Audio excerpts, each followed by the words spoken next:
There's never been a better time to have SiriusXM. With even more exclusive content, with over 150 channels in your vehicle, including the widest, deepest variety of music, ad-free. Root for your team. Get news. Listen to whatever makes you laugh. And hear all about your favorite stars. Your Platinum Plan offer includes more than ever before to enjoy online, on your phone, or at home. Create your own ad-free personalized stations powered by Pandora. Hear ad-free extra channels filled with music and enjoy a favorite shows with SiriusXM Video. Thousands of hours of shows and performances on demand. What you love is on now.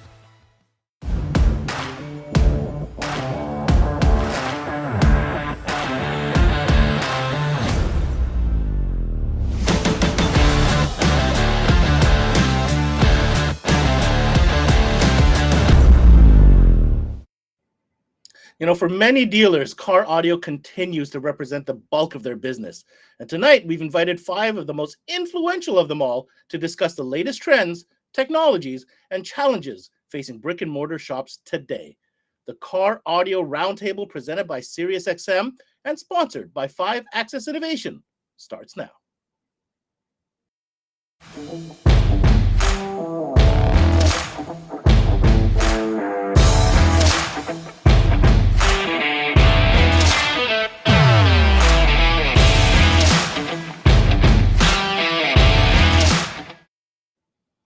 What's going on, everybody? And thanks for tuning in to another CMA Roundtable, where we get dealers together to discuss what's important and what's going on right now in the marketplace. I'm your host, Ben Wu. And this one is a special one for me because it's about car audio. It's that category that so many of us got our start in. And tonight, we're going to hear from dealers that are every day on the grind, dealing with car audio elements with different customers, different scenarios. And we're going to find out what's going on right now, not only on the sales floor, but also in the shop. But before we do that, of course, we're going to have to reach out to our sponsor over at 5-Axis Innovations. I had a chance to sit down with Jody and asked him what type of solutions exist right now so that retailers can improve their display game when it comes to car audio. And here's what he had to say. Hey, Jody, this week I'm with the guys. We're talking about car audio, like the original category where most of us got our start. And, you know, Jody, you have such a long history within the car audio market, and I'm sure you've seen the evolution and the trends. I mean, what is the ideal scenario right now for the modern retailer, the modern shop, to best maximize their car audio sales? You know, it's funny you should ask me that. I was just in a store here a couple of weeks ago, and we were talking to the customer, and we were talking about 20 years ago and today. And I think the number one thing that everybody agrees on is less is more for the consumer. Being more distinguished in what you offer, allowing the customer a certain good, better, best philosophy, and don't overwhelm the customers. You know, they're going to come in educated. They're going to come in understanding what they want or what they think they want. So it's your job to guide them down the path. And, you know, having an environment where they open the door and they're wowed, and walking them up to an audio board that has a very clear indication of what you do, I think is a great way to start your sale presentation to your consumer. All right, that makes sense. And I can only imagine that the folks at your team at 5-Axis Innovations may or may not have a couple solutions for dealers to consider. You know, we have quite a few offerings to show customers. Our biggest thing is we want to understand what the consumer wants. You know, when the retailer calls us and say, hey, we want to redo our audio section, we would want a 4-speaker, 8-speaker, 12-speaker section. How many amplifiers do you want? Do you want head units? I'm a big fan of taking head units away from the audio section. The displays, ironically, that you're going to show here that we have head units in there, just because this client has a lot of head units to show. But I believe audio should be audio, and head units are more of a technology-driven category nowadays, where, you know, people come in for CarPlay, Android Auto. They come in for all those neat accessories with the education of the consumer. They want, you know, at the end of the day, audio is a big thing, but being very clear and having good sound quality and being able to demo. I think being able to hit a button and hear a $699 speaker to a $499 speaker to a $399 speaker is critical in today's element, because so many people go online and they buy off Amazon, they buy off, you know, Crutchfield, right, wherever it might be, and they don't get to experience the sound. So that's what we have to embody when a customer comes into our store, is giving them experience of sound, because it is a very emotional experience for most people. Up here, we've put up some examples that you've recently put into a store. Can you talk us through what we're looking at here? You know, these are just a four-way speaker system. On the side, we did a four-way speaker system. All their high-end speakers. So we actually built that enclosure all out of wood. We tuned it. We side vented the ports, so the mid bass is very crisp and very clean. Amazing sounding display. Again, this customer wanted a lot of head units on display. On the right, this is more of his mainstream audio board where he did 8 pairs of speakers, head units, and we did 4 amps. We can have the ability, which I think is very critical. A lot of people come in looking at a new head unit for their car, and they don't think of speakers. So we want to show them speakers. But ultimately, what we want to show them when they are looking at speakers, why they need to add an amp. So in our switching system, we have one button that simply takes you from head unit power over to amplified power. And we all know there's a drastic change with that. And then on our other side of the switcher, we have a switcher that will show a 350 watt mono to maybe a 750 watt mono. So it's very easy for the salesperson to say, this will double your power. This will give you a head unit to amp. And when consumers hear that, the board sells the system. They sells the concept. So the salesperson can spend more time closing and less time trying to qualify the customer. Makes sense to me. Great options. Again, obviously the craftsmanship, the custom branding on the top, and I'm sure all the LED colors one can imagine would be available through 5-Axis Innovations. Jody, listen, we got a great panel tonight. Lots of experience here tonight. Car audio, bright future, or is it something that's going stagnant? I'd like to hear your input on that.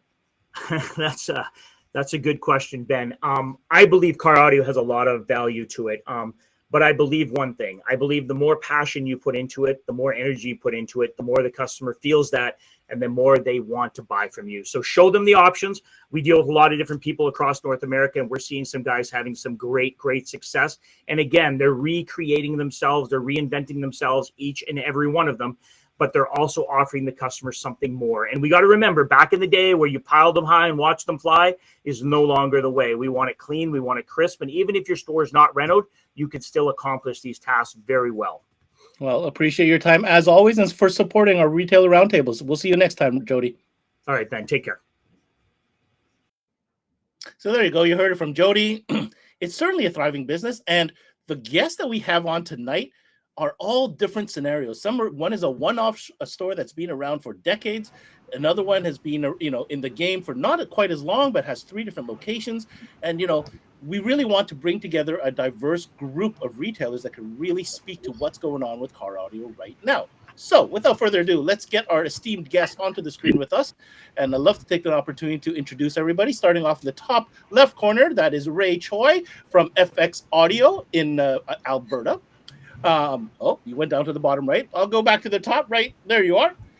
On the top right there is Pat Lee, owner technician from Certified Auto Sound and Security.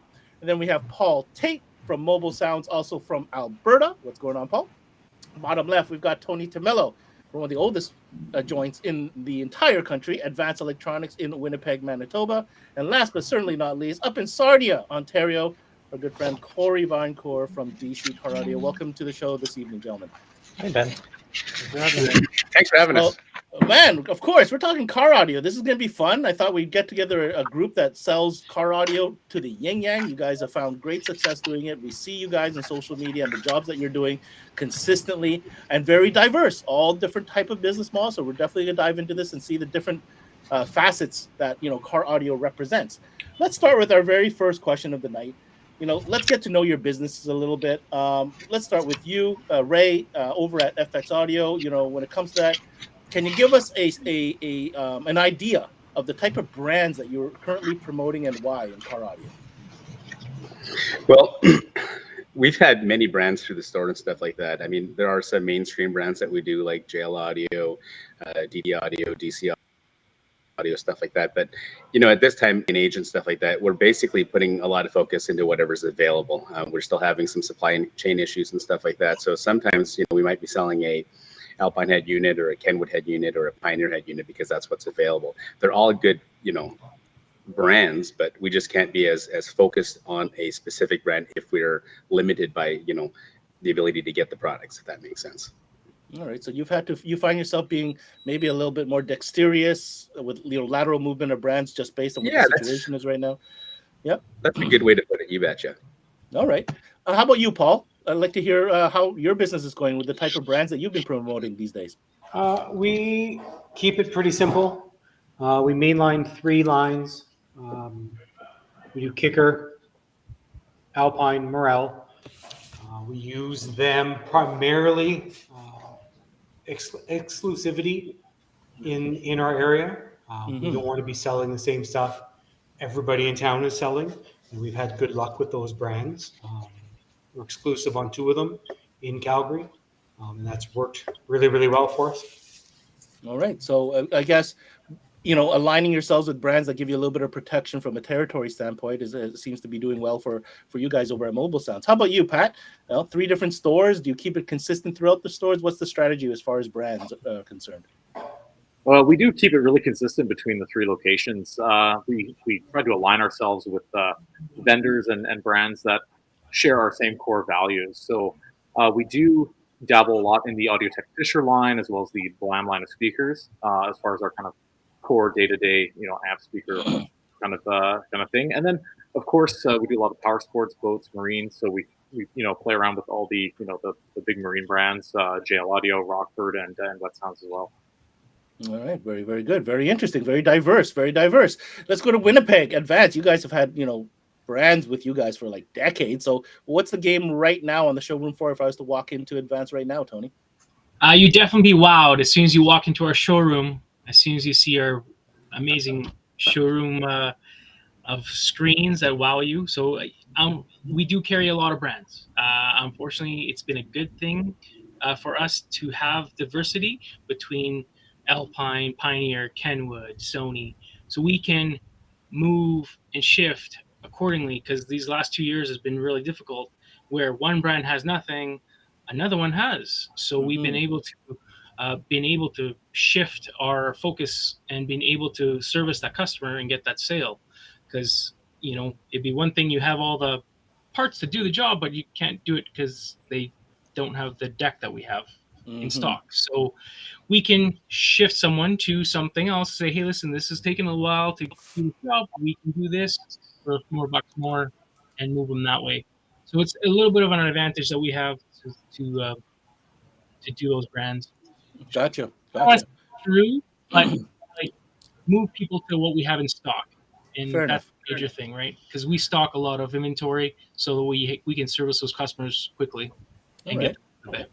So leaving you for last, Corey. I mean, you're up in Sarnia.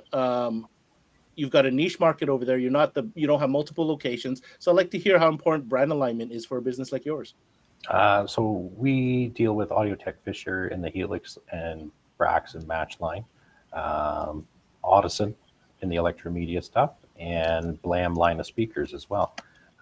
We picked those pretty much so we couldn't be shopped on anything by anybody in our area, and we wanted to separate ourselves from everybody in our area, because everybody can get JL or Kicker or the Alpine line pretty much on every street corner in Ontario. So we wanted to separate and be unique, I guess, to what we offer. I'm going to circle back to Ray here. Now that you kind of heard everybody's answer or response to this kind of question, what comment do you have based on what you've heard? Well, I think some of these guys have a much better policy than I do. If you can narrow down your, the number of lines that you're doing and get some exclusivity and stuff like that, you definitely have some greater potential or some greater reach. And I mean, less inventory to stock, I guess. Okay, very interesting point. And to that point, Paul, I'd like to hear you close out this I guess question. We spent a while looking for brands that would be loyal to us, distributors that would be loyal to us. And I think with what we found, we've been very, very happy with the brands that we stick with, and we'll pick and choose specialty stuff as we need it. But the lines that we've aligned ourselves with have been great for us, and the support has been phenomenal. All right, very interesting indeed. So we've had the chance to kind of get to know you guys a little bit, type of business that you run, the type of brands that you are associated with. Let's start with Corey. Can you share with us some recent success stories in car audio specifically? That's what we're here to talk about. The game has changed quite a bit in the last few years. Can you share with us a success story that's come through your shop recently? Our engineered audio packages that we've been working with. We've been doing a lot of dealership work as usual, but a lot more of them have been coming in to upgrade like a base 4 to give their clients a better experience audio-wise. So with our offerings from Audio Tech Fisher and an abundance of T-harness setups and that kind of thing, we can walk in and out of those cars fairly quickly and, have them tuned up and ready to go. And it sounds pretty, for the most part, better than the factory stuff. So efficient tools that kind of really step up your game as far as being able to accommodate, OEM integration situations 100%. and that type of stuff. Okay, let's contrast that with Tony over at Advance. Recent success stories in car audio at Advance Electronics. Well, our recent success story, we just delivered a customer's vehicle just recently that is going to be doing a big job in the next short time. But he brought us a little summer car, a little 69 Chevelle, and we've done it up and all the sound treatment, custom rear deck panel, because this customer wanted to see nothing. It's stock. He wanted it stock. We made it look stock. And the outcome was amazing. And I hate saying this, is like swearing. We didn't even put a subwoofer in it, and it sounded amazing. Interesting. So that was a true success story. We had literally everybody in our store showroom go listen to this vehicle, and they were all wowed. And so I take that as a huge win. A compliment from all our staff to say, "Hey, good job done," and all that sort of good stuff. So it's kind of a cool story. I like telling people because it's it blew us away. Mixture of JL audio product and Dynamat, and obviously custom enclosures by our technicians. It did a really good job. So good job, Advanced Technicians. Tony's giving you props if you're tuning in. All right, Pat, let's go to you. Share with us some recent success stories. You guys seem busier than it's crazy. Every time I see you, it's crazy. I see your Facebook, it's going up. So choose one for us. Tell us. Yeah, well, we're getting into summer weather, and we're seeing a lot of classic cars and hot rods of all sorts. And one really, really neat thing we've been doing a lot is obviously nowadays no one wants to change out that OEM radio and keep a factory look. So we've been sneaking away a Helix conductor, either integrating it into the factory stereo itself so that the factory stereo knob is the conductor, or just hiding it in a nice spot that still looks OEM. But that gives the client volume control, subwoofer control, even track forward control into a DSP amplifier. And then from there, we've got all the control, especially on weird speaker locations, be it kick panels or a dash. Even at our Maple Ridge store, Tyler just finished up a Chevelle with an up7 DSP running 8-inch live mid-bass drivers in the kick panel, and a 3N tweet in the kick panel, and a 5x7 on the 7th channel up in the center. Really, really neat kind of solution to a vehicle where the client did not want to see anything and they just wanted to be slick and out of the way. Right. Very, very sweet. Let's go to Paul. Can you share with us a recent success story coming through the mobile sound shop? This summer, we've been doing a ton of new car, 5-year-old and newer. People coming in, we just want better sound. The stereo sucks. Doing very simple hideaway amplifiers just on the factory system, the factory speakers. Kicker offers us a great solution for that. We've been doing that a lot this year specifically. And the new classics, as we call them, the late 80s, early 90s stuff that we all wanted when we were in high school, we couldn't afford. Yeah. All of that stuff, the value has gone through the roof, and we are starting to see an influx of those types of cars. People wanting to put some money into them, bring them back up to par, get some newer technology. We've been seeing a lot of that stuff. I follow you on Facebook there, Paul. I see the kind of whips that you're talking about, and absolutely, I'm seeing that trend kind of come back. We have a circa 02 build MR2 in the back right now. That's gold and a huge body kit, and he just wants an update on it. And an 89 Riviera that she's had since new, and the stereo cracked out, and we're just rebuilding all the audio in her car. I can't even imagine what that looks like, the original stereo in this vehicle. Riviera. I can't remember. It's a CRT display with a touchscreen. What? It's a big TV. CRT display. CRT touchscreen. Yeah. Amazing. It's All right. something That's a great one, Paul. Thank you for bringing that up. How about you, Ray? Success stories recently in car audio over at FX Audio. Well, first off, I've never even seen a CRT touchscreen, so that's new to me. But as far as recent success stories, I mean, hot rods are definitely popular. We've done a ton of car audio in RVs as of recent, boats and UTVs, obviously. We had I'm just trying to think, just the Night Dart, that was pretty cool. Did a 66 Cadillac, that was pretty cool. But just lots of those types of vehicles coming through the store right now. So a ton of car audio. I see a resurgence in car audio right now. We get lots of, foot traffic and a ton of people wanting to buy stuff. So it's fantastic. All right, Corey, let's go back with you. Comment on what everybody has said. Anything that surprises you here or that you find interesting? Pat's conductor in the OEM volume control spot. That's amazing. I think that's absolutely crazy. And the Riviera, I didn't know they had the touchscreens either. And cool. What year was that, Paul? It's an 89. 89. Who knew? Maybe it's something else. And Pat, definitely please send us pictures of a conductor, fit into an original radio knob. I'd love to see what that looks like. That's awesome. Last but not least, let's go back to Tony for some commentary to close out this question. Absolutely. All these businesses are doing amazing work and all that sort of good stuff. So one other success story, Advanced Electronics is now celebrating their 69th year in business. Wow. So that's a huge success story for us as a business. So just think about that, 69 years. I'm going to say all the businesses on the screen combined might not be 69 years. Maybe not. I'm not sure. I'm not 100%, but that's a long time. So congratulations to the team at Advance for that achievement. Yeah. Okay, so we talked about successes, but we can't have a roundtable if we're not also talking about challenges and real-time challenges. You guys are working in the shops. Some of you are shop owners. So from a business perspective as well, I want to kind of keep that available to comment on.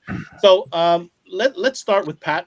What are some of the challenges facing car audio, as in the car audio category right now for dealers? I think we've got a pretty large problem with direct-to-consumer platforms when it comes to manufacturers basically trying to compete with us as the retailer, so they're basically selling to both us and the customer directly, which causes it just ends up being an issue as far as trying to be competitive, especially when their pricing on their website is fairly low. So giving us retailers a chance to actually compete and sell car audio directly to our customer without having to compete with the manufacturer we're trying to sell already would be really nice. Interesting. A very strong concern right there. I'm going to pass you the mic, Mr. Tate. Any challenges facing dealers when it comes to car audio right now? Inventory. I think inventory is still an issue. It's some days are better than others, but the biggest problem with the inventory issues is the time it's taking now. When a customer comes in the door, hands you his wallet and says, I want X. And it's now taking you 20 minutes, a half an hour, 45 minutes just to track down something to put in the vehicle, right? You're having to check 6 different suppliers, and do I have to buy it here? Where do I get this? And need that part. Tracking that kind of stuff down has been a big challenge. Yeah, that continues to be a challenge. Ray, what can you do? What do you have to add to this? Well, that's funny you say that, because on my little note here, inventory was what I was going to talk about, because that seems to be an issue for us. This goes back to my, the answer to my first question, is that we have been a little bit disloyal to our main brands because sometimes we just can't get inventory, and it's just tough to keep pushing guys off. Instead, we have to be a little bit more creative and say, hey, listen, we can sell you XYZ brand instead, and continue on so we can get, said customer taken care of, right? Okay. All right. Over to Corey. Challenges. What do you see coming through DC that's a challenge that you can share with everybody? Well, we haven't seen too many inventory issues outside radios, but that's a whole other thing. Like last year, we didn't sell radios at all. But what I'm more concerned about is our labor shortage that we're seeing in this industry. We're all getting a little bit older, and I don't want to be kneeling in the cars when I'm in my 50s to do this. So we got to start bringing up younger people and finding ways to make it sexy to them again, right? That's how all we got into it. You're opening up a can of worms I definitely want to dive into. But before that, let's go to Tony so he has an opportunity to speak to this topic. Just the carbon copy, what the guys said. Ultimately, inventory is a huge thing. I have a major issue with too much inventory going horizontally and never having that exact thing a customer may need, and always trying to find it. The thing is trying to hunt down and qualify the customer to find those parts and try and be in a timely fashion. So that's one challenge, and of course, minorly is foot traffic. That's what I was mentioning before. We do a lot of advertising to create a buzz to get people into our store, and we try and do that through social media and our website, and it's still a challenge. You can see our click flow and all that, but it's always to get someone into our store is once we get them in here, we usually do a good job helping them find a solution. All right, so I'm hearing quite a few interesting comments here. One with regards to the inventory, Corey's point with regards to where's the future installer coming from? What do we have in place to do that? That's a much deeper question for sure. And what Tony's saying with regards to a challenge in getting foot traffic up. So I'm going to go back to Pat. What comments do you have on for any of this that you've heard so far? Well, I think I've got a few comments. I mean, ultimately, foot traffic has been on the decline no matter what. Just due to the fact that we all have our phones, all have the internet, and relying on foot traffic is a bit of a challenge. I know ultimately that if we all do a better job of converting larger sales, we need less foot traffic. So, as long as your average ticket is going up, your foot traffic going down shouldn't be a big issue. As far as inventory goes, being creative with the brands you already support is always kind of a fun challenge, I think. When you can't get specific favorite product from that brand, still supporting them and using something different is always a good thing to do. And then on the labor shortage, it's a challenge, but it's a challenge that we need to tackle more industry wide, because all of us are, I believe, in a position where we can't just go and hire 18-year-old guys, girls, and train them up and spend all that time when we need people right now. So it's a conundrum no matter what. And we're all playing, in depending on where you're at, we're playing trading games between different stores and trading employees and stuff like that. It's a dangerous game. We need some more blood in the game. Mm-hmm, mm-hmm. I'm going to allow Paul Tate to have the closing comments on this category. Staffing's a problem for sure. It took us a long time to locate staff. We got really lucky, and we have a new guy starting this summer that we're pretty excited about. I think one of the bigger problems we're running into now, on top of this, is the dramatic increasing of pricing we've been seeing recently on products, and what we find that's doing is driving people online to the bigger retailers, Amazon and eBay, to find cheaper alternatives. The amount of phone calls that we take in a day looking to install inexpensive disposable radios, it's unlike anything we've seen before. Our policy is not to do them because of reliability. Pricing has been a challenge over the last 6 to 8 months. Well, I want to add my 2 cents to close this topic up. I think on the topic of pricing and inventory, I mean, we are not alone. Every industry is kind of going through the same type of struggles. We're just dealing with it the way we do. I believe slowly but surely the inventory is getting better. I think everybody can agree that it's better than where we were 18 months ago. So I like to be an optimist. I see Ricardo on there saying that Pat's the optimist. I like to be an optimist as well. So I think that's on the up and up. Prices are definitely going up, and it's justifiable. I don't think consumers are mad about it. But you're right, Paul. It's going to affect the bottom line. It's going to affect the total amount of people that are actually going to come to your store. So make everyone count. Make every interaction count. And before I move to the last topic, I just want to comment on Corey's statement about the new blood. I think we missed a step. I'm going to call it 5 to 10 years ago. It feels like there was a misstep whereby maybe 5 to 10 years ago, there should have been a more effort or a more conscious group effort, perhaps, put forth by the industry to culminate new blood, new technicians, and so on and so forth. And now what we're feeling is the failure to have done that when it should have been done. And now we're kind of scrambling, and like to what Pat was saying, it's a dangerous game. Shops are literally playing musical chairs with installers, right? There's only so much experience out there. We certainly need to have a deeper conversation with the right people and everybody involved to see what we can do to put into place systems, protocols, opportunities that engage youth into what we thought growing up to be one of the coolest jobs out there, right? So that's what I have to say about that. All right, flip flop. Let's talk about some positive stuff. Hot ticket items in demand right now. Let's start with you, Paul. I'm coming to Mobile Sound. What is flying out the door right now? CarPlay, Android Auto, technology upgrades. Like I said, the new classics, people still want them. The value of these cars has gone up, but they want it to be like their daily driver brand new car. They want to be able to plug in their phone. They want to be able to make phone calls. They want their mapping. They want their music. Unfortunately, on some of those older cars, it's a little bit easier to replace the radios on. That's been big for us. And the people who are buying the new cars and have terrible factory stereos, they didn't opt for or wasn't an option to get premium audio. They're still wanting better sound without having to spend to get to the upgrade trim package on a new car. We do a lot of. So you think they're comparing that? They kind of compare that. Yeah, we do a lot of new car dealer work, and we see a lot of stuff come in. Yeah, the car is great, stereo sucks, and we try and find simple solutions for them. Very cool. Thank you for sharing with that, Paul. Let's go to Certified Auto Sound and Security. What is a hot ticket item right now through your stores, Pat?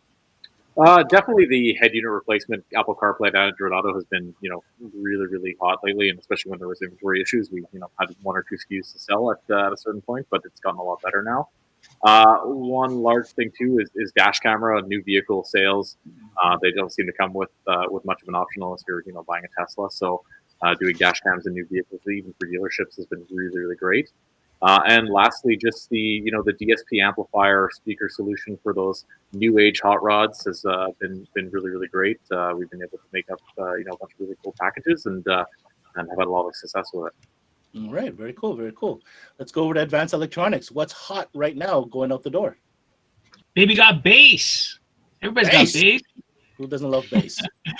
Honestly, hot ticket, self-powered amplified subwoofers. Oh, active subs. Active enclosures. Subwoofers, bass in general, overall. Of course, carbon copy, the other guys have said, Apple CarPlay, Android Auto. You got them, you got to sell them. It's that's if you're upgrading your radio, it just doesn't make sense. Just, I want something with Bluetooth. Actually, something with CarPlay will be much better. Actually, you don't. What you really want is, right? Yeah, absolutely. That's kind of the turn we've got to do because inventory is atrocious and there's nothing. So you got to go to Apple CarPlay. So gotcha. Yeah, that's the major thing. And just a quick safety thing: backup cameras. Lots of backup cameras as an add-on. If you haven't seen that Kenwood high-res camera, you got to get it. Cool. Very nice. Let's go over to DC Car Audio. What's hot? They've already said it all. Like, without a doubt, CarPlay, dash cams, sub add-ons, CD players. Oh, well, they did not say CD players. Hold on, what the heck? CD players. OEM manufacturers aren't putting them into vehicles now, so people are starting to come in and look for them. The classic guys are coming out now because they have an abundance of CDs that they haven't thrown in the garbage, 10 years ago. And they look at our mechless units and they don't want them because they still want their CDs. Wow. So I'm seeing a lot of that. And I think Pioneer and Kenwood are probably the only ones left that still have CD players. So wow. I never expected that one. Thank you for putting a curveball. CD players, hot ticket item right now in 2022. Get them while they're hot. All right. Let's go to Ray. Well, I mean, the guys have pretty much summed up everything that I was going to say. Here's my notes that I wrote down here. Subs and amps are super hot right now. It's a little bit of bass, even in these brand new 2022 vehicles that have these higher end systems and stuff like that. Dash cams are definitely popular. Backup cameras are definitely popular. Apple CarPlay and Bluetooth, are very, very popular. I should have been using mine. I grabbed a phone call and got a ticket for distracted driving. Let me tell you, that is absolutely worse than getting a DUI. My insurance, tripled, so I needed to shave down the number of vehicles that I had insured and stuff like that. So definitely recommend Bluetooth, Apple CarPlay, Android Auto. That's our go-to now. And I tell everybody that story too because I don't want them to fall into the same trap that I did. It was literally a 2-second conversation. I grabbed the phone. Yeah, I'll be there right there. Cop saw me, pulled over, got a ticket. And I mean, it was $380 on top of that, triple your insurance. So it's a big hit. Yeesh. So yeah, that's a huge hit. I'm going to go back to you, Tony, just for some final comments here. But is it me or I remember 2-3 years ago we were educating consumers when they came in about Apple CarPlay, but I feel like, man, even my mom knows what Apple CarPlay is now. So do you find that people are coming in asking for this technology now, Tony? They know about it. Sometimes people need a quick refresher, or their other car or their husband's car or wife's car has it. They love it. I want it too, and that sort of thing. So oh yeah, I know how to use it. It's easy. Okay, perfect. Would you like the wireless one? That's neat. So, yeah. And throw that twist in, but it's kind of yes. It's to answer your question. People are slowly more and more coming with the knowledge of understanding CarPlay or Android Auto. Ray, you said that you agreed with what everybody said, so you also agree with the base and the enclosures. What are some hot enclosures that are coming that we would see coming out of your shop right now? Custom enclosures are the best, but as far as if you want to just something off, we've been doing a brand called Exile, and it's been absolutely fantastic money value stuff. It's been our go-to as of right now. They have good inventory on it. Money value seems to be very good, and everybody seems to like it. It's been bulletproof. I've gone through 2 pallets worth of product.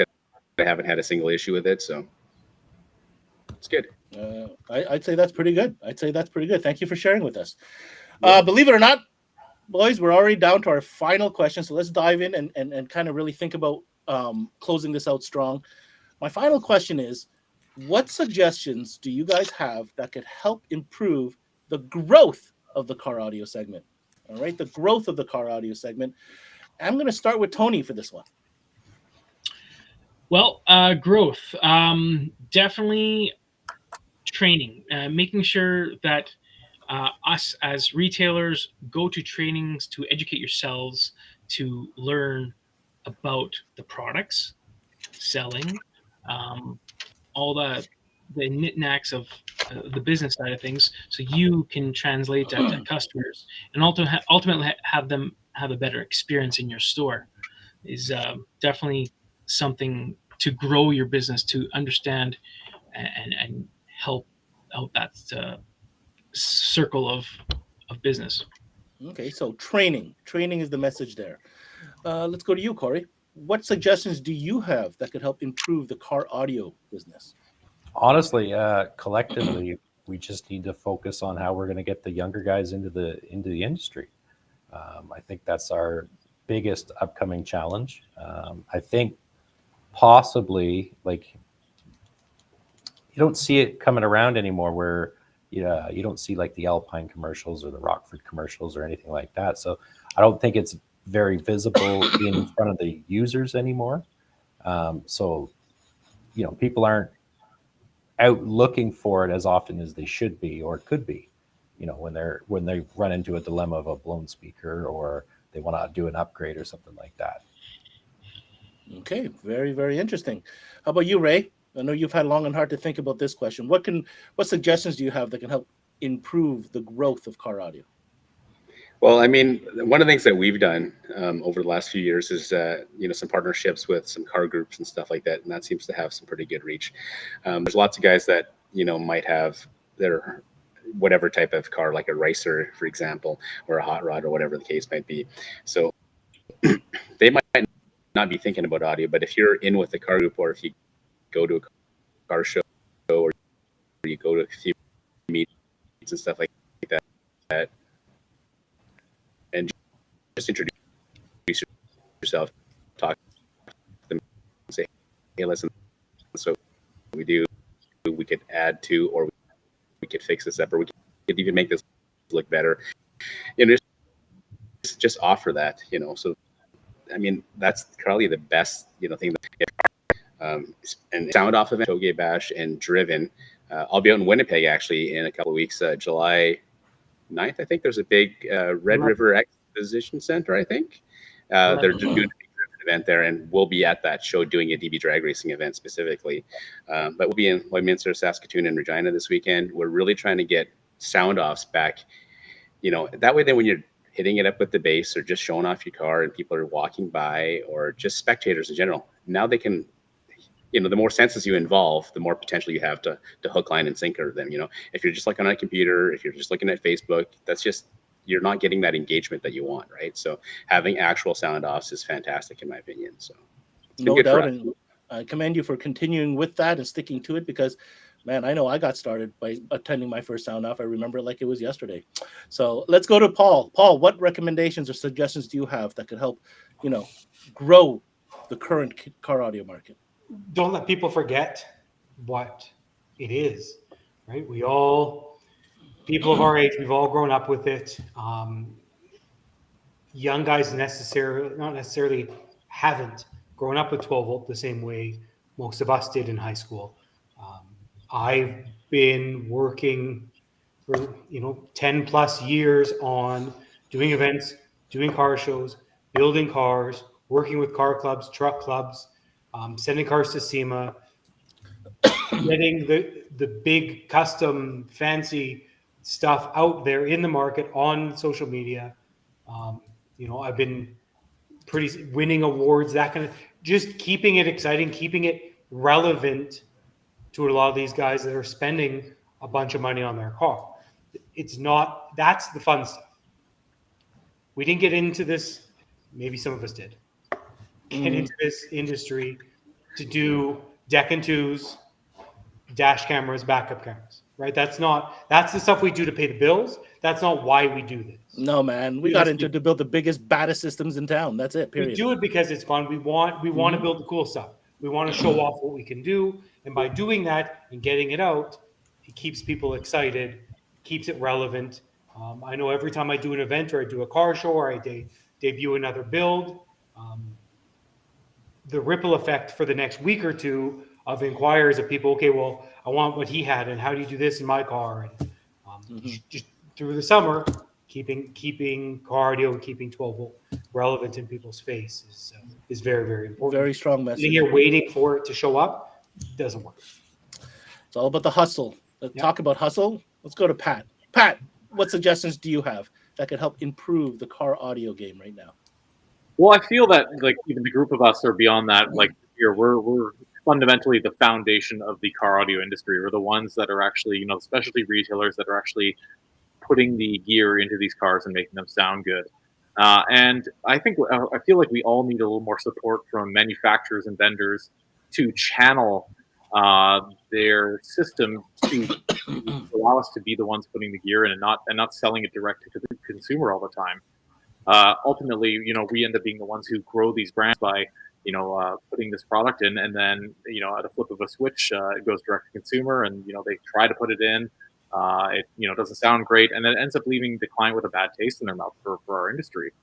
So I feel there could be a lot, more effort from vendors and manufacturers to try to narrow down that channel and make it an industry based off of our independent retailers.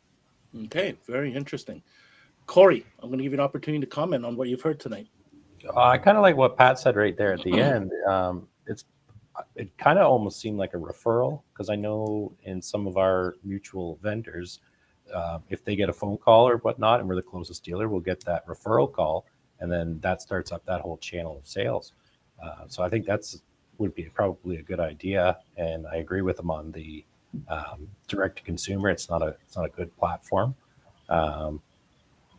But other than that, I think everything else is pretty spot on with what everyone said. I want to just grow this industry, get new people in, and that's it. Very easy enough. Mr. Lee, I'm going to leave you the final word to close out this roundtable. You've heard what everybody said. Whether you want to comment on this particular topic or anything you've heard previous, please share with us what you think. No, I just we all have very, very different stores and different businesses, and we've got an industry here that's I feel growing. It's changing, but it's growing. We're all busier than we ever have been, and we just need to really work hard on making sure that that continues. And supporting companies that align with your core values will really help, so that you're not left in the dust when that direct to consumer train really goes hard. I know that ultimately it's a numbers game, but we feel our partnerships with some of our vendors, especially the one with MSC, allows us to work freely and not worry about that client buying that direct and circumnavigating us. All right.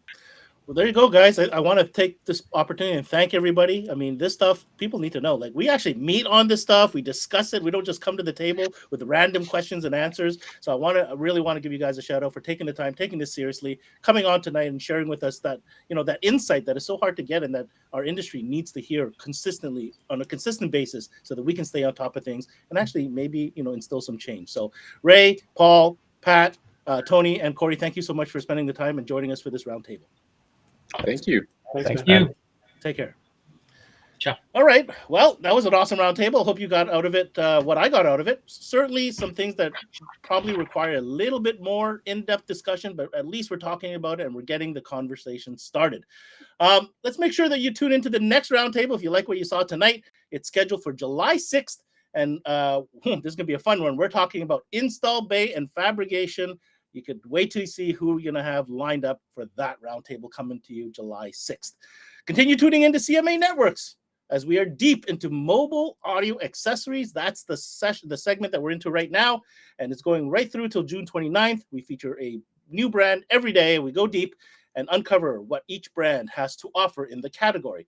And last but not least, make sure if you like this, we've got more where this came from, hundreds of videos to choose from. Choose from your favorite brand, your favorite category, or even your favorite trainer. Check it out, cmanetworks.com. It's where the 12-volt industry connects. Thanks for tuning into this CMA Roundtable presented by SiriusXM and sponsored by 5-Axis Innovations. I'm your host, Ben Wu. Until next time, we connect.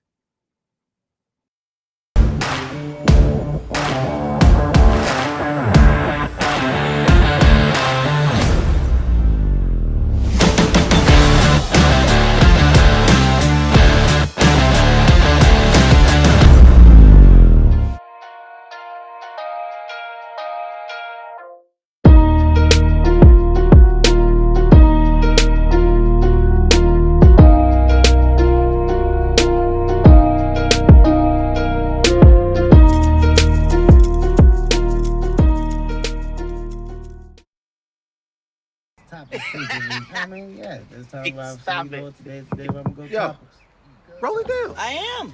You don't need a car to listen to SiriusXM. You can listen anywhere. You know that, right? What? Kevin Hart's Laugh Out Loud Radio. Kevin, you could use your phone. What? What? Alexa, play Kevin Hart's Laugh Out Loud Radio on SiriusXM. What? This is how I know you're getting old. I guess that was it. What?